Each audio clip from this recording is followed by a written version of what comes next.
সবাইকে স্বাগত জানাচ্ছি 21 বিজনেসে। সঙ্গে আছি আমি হিরো জুম্মান। ঊর্ধ্বমুখী প্রবণতা দিয়ে শেয়ার বাজারে আজ লেনদেন শুরু হলেও এখন কিন্তু পরিস্থিতি কিছুটা মিশ্র রয়েছে। এখন দেখা যাচ্ছে দর বৃদ্ধি এবং কমার মধ্যে খুব একটা বেশি পার্থক্য নেই। এছাড়া সূচক আমরা দিনের শুরুতে দেখেছিলাম প্রায় 31 পয়েন্টের মতো বৃদ্ধি পেয়েছিল, সেটি এখন মাত্র 5 পয়েন্ট বৃদ্ধি পেয়েছে। গতকাল দিন শেষে সূচকের অবস্থান ছিল 5509 পয়েন্টে। আজ আমরা দেখেছি 32 পয়েন্ট বৃদ্ধি পেয়ে 5541 পয়েন্টে দাঁড়িয়েছিল সূচক, কিন্তু এখন সূচক মাত্র 5 পয়েন্ট বৃদ্ধি পেয়ে দাঁড়িয়েছে 5514 পয়েন্টে। মোট লেনদেনে যে সকল কোম্পানিগুলো পার্টিসিপেট করেছে এর মধ্যে দর বৃদ্ধি এবং কমার মধ্যে পার্থক্য অনেকখানি কমে গিয়েছে। আমরা একটু আগে দেখেছিলাম 212টি কোম্পানি দর বৃদ্ধি পেয়েছিল, 99টি কোম্পানি শেয়ারের দাম কমেছিল, অপরিবর্তিত ছিল 85টি কোম্পানি শেয়ারের দাম।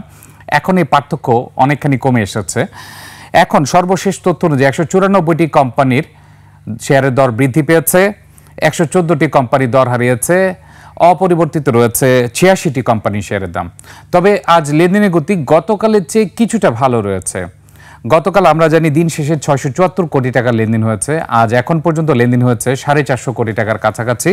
সেই হিসেবে বলা যেতে পারে হয়তোবা 700 কোটি টাকার উপরে আজ লেনদেন হতে পারে। এছাড়া দর্শক আপনাদেরকে জানিয়ে রাখি, আজ পুঁজিবাজার সহ পুরো অর্থনৈতিক খাতে সবচেয়ে গুরুত্বপূর্ণ যে বিষয়টি হচ্ছে বাংলাদেশ ব্যাংকের banking regulation and policy department BRPD department থেকে গতকাল একটি সার্কুলার এসেছে। এই সার্কুলারের মাধ্যমে যে সকল ব্যবসা ক্ষতিগ্রস্ত হয়েছে গত সরকারের আমলে, এছাড়া মার্কিন ডলার সংকটের কারণে যে সকল ব্যবসা প্রতিষ্ঠান ক্ষতিগ্রস্ত হয়েছে, ওই সকল ব্যবসা প্রতিষ্ঠান চালু করা ও চাঙ্গা করার জন্য বাংলাদেশ ব্যাংক গতকাল একটি সার্কুলার জারি করেছে। এবং এই সার্কুলারে কি কি ডিটেলস রয়েছে আমরা কিছুক্ষণের মধ্যে আপনাদেরকে স্ক্রিনে দেখাবো। এর আগে সংক্ষিপ্তভাবে আপনাদেরকে জানিয়ে রাখি যে খেলাপি ঋণ রয়েছে যে সকল ব্যবসা প্রতিষ্ঠান যেগুলো মার্কিন ডলারের কারণে অথবা ব্যবসা প্রতিষ্ঠানের মন্দার কারণে খেলাপি ঋণ হয়েছে, সেই সকল প্রতিষ্ঠানকে সুযোগ দিতে যাচ্ছে বাংলাদেশ ব্যাংক। মাত্র 2% ডাউন পেমেন্ট দিয়ে খেলাপি ঋণকে নিয়মিত করা যাবে। প্রথম 2 বছর গ্রেস পিরিয়ড থাকবে, তারপরে 10 বছরের মধ্যে সেই ঋণটি পরিশোধ করতে হবে। অর্থাৎ এক্ষেত্রে কিন্তু ভালো সময়সীমা দেয়া হচ্ছে। এবং এই যে নিয়মটির কারণে দেখা যাবে যে আসলে ব্যাংকিং খাতের কিছুটা পুনরুদ্ধার হবে। এছাড়া যে সকল বড় বড় কনগ্লোমারেট রয়েছে, ব্যবসা প্রতিষ্ঠান রয়েছে, সেই ব্যবসা প্রতিষ্ঠানগুলো আবার সচল করা যাবে এবং চাঙ্গা করার জন্য বাংলাদেশ ব্যাংক থেকে এই পদক্ষেপ নেওয়া হয়েছে। আমরা বিস্তারিতভাবে দেখানোর জন্য অপেক্ষা করছি, আমরা একটু পরে আপনাদেরকে স্ক্রিনে দেখাবো। তারপরে আপনাদেরকে জানিয়ে রাখছি বিস্তারিত হচ্ছে ব্যাংকার ও গ্রাহকের সম্পর্কের ভিত্তিতে এই সিদ্ধান্তগুলো নেওয়া হবে। এছাড়া খেলাপি ঋণের কমপক্ষে 2% নগদ অর্থ জমা দিয়ে ঋণ নিয়মিত করা যাবে। 2% অর্থ নগদায়ন হলে এরপর 6 মাসের মধ্যে আবেদনটি নিষ্পত্তি হতে হবে। 2 বছরের গ্রেস পিরিয়ড সহ তা পরিশোধে 10 বছর সময় পাওয়া যাবে। 90 দিনের মধ্যে ব্যাংক ও গ্রাহকের সোলেমানের মাধ্যমে চলমান মামলার কার্যক্রম স্থগিতের ব্যবস্থা নিতে হবে। এছাড়া কোনো গ্রাহক সুবিধার কোনো শর্ত ভঙ্গ করলে আর এই সুবিধা বাতিল হয়ে যাবে। এমনকি ঋণ আদায়ে ব্যাংক প্রয়োজনীয় আইনি ব্যবস্থা নিতে পারবে। এছাড়া আরও কিছু বিষয় রয়েছে। ইতিপূর্বে ঋণ 3 বা তার চেয়ে বেশি পুনঃতফসিল করা হলে অতিরিক্ত 1% অর্থ জমা দিতে হবে, অর্থাৎ ডাউন পেমেন্ট দিতে হবে মাত্র 1% যদি এর আগে 3 বার বা তার বেশি পুনঃতফসিল করা হয়ে থাকে। তবে পরবর্তী সময়ে 3টি মাসিক কিস্তি বা একটি ত্রৈমাসিক কিস্তি পরিশোধে ব্যর্থ হলে সংশ্লিষ্ট প্রতিষ্ঠানকে খেলাপি হিসেবে চিহ্নিত করা যাবে। 300 কোটি বা তার বেশি ঋণের ক্ষেত্রে ব্যাংক সিদ্ধান্ত নিতে না পারলে পরিচালনা পর্ষদের অনুমোদন নিয়ে ব্যবসা ও আর্থিক ব্যবস্থাদি পুনর্গঠনের লক্ষ্যে গঠিত নীতি সহায়তা সংক্রান্ত বাছাই কমিটির কাছে আবেদন করা যাবে।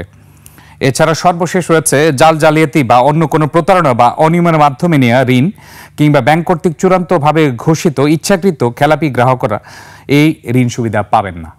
দর্শক, আমরা এখন দেখে নিচ্ছি ঢাকা শেয়ার বাজারের টপ ট্রেড, গেইনার এবং লুজার। এরপর আমরা সুযোগ পেলে অবশ্যই আপনাদেরকে এই বিস্তারিত তথ্যগুলো আবার জানিয়ে দেব। এবং এই সার্কুলারের মূল উদ্দেশ্য হচ্ছে যে ব্যাংকিং খাতে আমরা যে পরিমাণ খেলাপি ঋণ দেখেছি, এই খেলাপি ঋণ থেকে পুনরুদ্ধার করা এছাড়া ব্যবসা প্রতিষ্ঠান পরিচালনার ক্ষেত্রে বিগত সরকারের আমলে যে সকল ব্যবসা প্রতিষ্ঠান ক্ষতিগ্রস্ত হয়েছে এবং মার্কিন ডলারের কারণে যে সকল ব্যবসা প্রতিষ্ঠান ক্ষতিগ্রস্ত হয়েছে সেই সকল ব্যবসা প্রতিষ্ঠান সচল করা, চালু করা ও চাঙ্গা করার জন্য বাংলাদেশ ব্যাংক থেকে এই সিদ্ধান্ত নেওয়া হয়েছে এবং এই সার্কুলারটি গতকালই সব জায়গায় সব ব্যাংক তফসিলি যে ব্যাংকগুলো রয়েছে ব্যাংকে সার্কুলেট করা হয়েছে।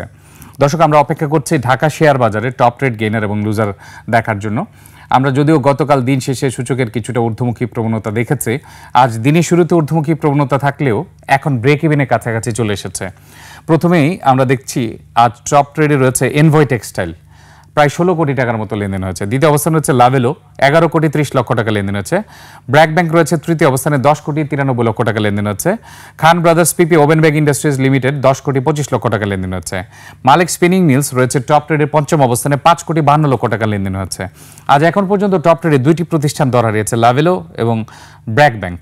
এবং লাভেলো ব্র্যাক ব্যাংক আমরা দেখতে পাচ্ছি লাভেলো 0.51% দর হারিয়েছে, ব্র্যাক ব্যাংক 0.70% দর হারিয়েছে, যেটি খুবই স্বাভাবিক।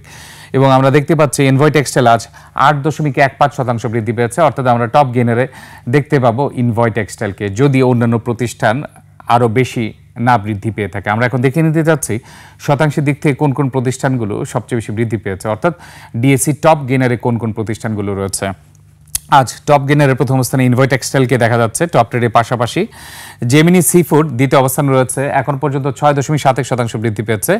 International leasing and financial services limited রয়েছে তৃতীয় অবস্থানে, 5.28% বৃদ্ধি পেয়েছে। অ্যাপেক্স স্পিনিং মিলস এটি রয়েছে চতুর্থ অবস্থানে, 4.67% বৃদ্ধি পেয়েছে। ফার্স্ট সিকিউরিটি ইসলামী ব্যাংক 4% বৃদ্ধি পেয়েছে এখন পর্যন্ত। আমরা দেখে নিলাম টপ গেইনারে কারা রয়েছে। এখন আমরা দেখে নিতে যাচ্ছি টপ লুজারে কারা রয়েছে। টপ লুজারে যে সকল প্রতিষ্ঠান রয়েছে তাদের নামগুলো বলে দিব সংক্ষিপ্তভাবে। ফারিস্ট ফাইন্যান্স রয়েছে প্রথম অবস্থানে, দ্বিতীয় অবস্থানে বিআইএফসি। ফারিস্ট ফাইন্যান্স 7.14% দর হারিয়েছে, বিআইএফসি 5.13% দর হারিয়েছে এখন পর্যন্ত। এক্সিম ব্যাংক রয়েছে তৃতীয় অবস্থানে, চতুর্থ অবস্থানে রয়েছে আইসিবি ইসলামিক ব্যাংক, পঞ্চম অবস্থানে রয়েছে ইনটেক। ফারিস্ট ফাইন্যান্স 7.14% দর হারিয়েছে, বিআইএফসি 5.13% দর হারিয়েছে, এক্সিম ব্যাংক 5% দর হারিয়েছে, আইসিবি ইসলামিক ব্যাংক 4.17% দর হারিয়েছে, ইনটেক 2.71% দর হারিয়েছে। ফারিস্ট ফাইন্যান্স 1 টাকা 30 পয়সায় লেনদেন হচ্ছে, বিআইএফসি 3 টাকা 70 পয়সায় লেনদেন হচ্ছে, এক্সিম ব্যাংক 2 টাকা 30 পয়সায় লেনদেন হচ্ছে, আইসিবি ইসলামিক ব্যাংক 2 টাকা 30 পয়সায় লেনদেন হচ্ছে, ইনটেক 35 টাকা 90 পয়সায় লেনদেন হচ্ছে। আমরা দেখে নিচ্ছিলাম ডিএসসি টপ ট্রেড গেইনার লুজারে কারা রয়েছে। দর্শক, আপনাদেরকে জানিয়েছে বাংলাদেশ ব্যাংক গতকাল একটি সার্কুলার জারি করেছে banking regulation and policy department থেকে ব্যবসা প্রতিষ্ঠান চালু এবং চাঙ্গা করার জন্য যে সকল ব্যবসা প্রতিষ্ঠান বিগত সরকারের আমল এবং মার্কিন ডলার সংকটের কারণে প্রবলেমে পড়েছিল সেই সকল প্রতিষ্ঠানকে সচল করার জন্য।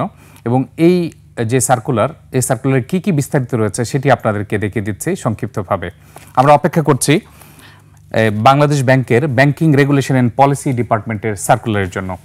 বাংলাদেশ ব্যাংকের ব্যাংকিং রেগুলেশন পলিসি ডিপার্টমেন্টের সার্কুলারে বলা হয়েছে ব্যাংক ও গ্রাহক সম্পর্কের ভিত্তিতে এই সুবিধা দেওয়া হবে। এছাড়া রয়েছে খেলাপি ঋণের কমপক্ষে 2% নগদ অর্থ জমা দিয়ে ঋণ নিয়মিত করা যাবে। 2% অর্থ নগদান হলে এরপর 6 মাসের মধ্যে আবেদনটি নিষ্পত্তি করতে হবে। 2 বছরের গ্রেস পিরিয়ড সহ তা পরিশোধের 10 বছর সময় পাওয়া যাবে। 90 দিনের মধ্যে ব্যাংক ও গ্রাহকের সোলেমানার মাধ্যমে চলমান মামলার কার্যক্রম স্থগিতের ব্যবস্থা নিতে হবে। কোনো গ্রাহক সুবিধার কোনো শর্ত ভঙ্গ করলে তার পাওয়া সব সুবিধা বাতিল হবে, এমনকি ঋণ আদায়ে ব্যাংক প্রয়োজনীয় আইনি ব্যবস্থা নিতে পারবে। অর্থাৎ দেখতে পাচ্ছেন আপনারা, মাত্র 2% ডাউন পেমেন্ট দিয়ে খেলাপি ঋণ নিয়মিত করা যাবে। 2 বছর গ্রেস পিরিয়ড পাওয়া যাবে এবং 10 বছর সময় পাওয়া যাবে এই ঋণ পরিশোধ করার জন্য। আরও কিছু ডিটেলস রয়েছে, সেটা আপনাদেরকে দেখাচ্ছি। আর ডিটেলসের মধ্যে রয়েছে ইতিপূর্বে ঋণ 3 বা তার চেয়ে বেশিবার পুনঃতফসিল করা হলে অতিরিক্ত 1% অর্থ জমা দিতে হবে। অর্থাৎ এর আগে 3 বার যদি পুনঃতফসিল করা হয়ে থাকে, মাত্র 1% ডাউন পেমেন্ট দিয়ে ঋণ নিয়মিত করা যাবে। তবে পরবর্তী সময়ে 3টি মাসিক কিস্তি বা একটি ত্রৈমাসিক কিস্তি পরিশোধে ব্যর্থ হলে সংশ্লিষ্ট প্রতিষ্ঠানকে খেলাপি হিসেবে চিহ্নিত করা হবে।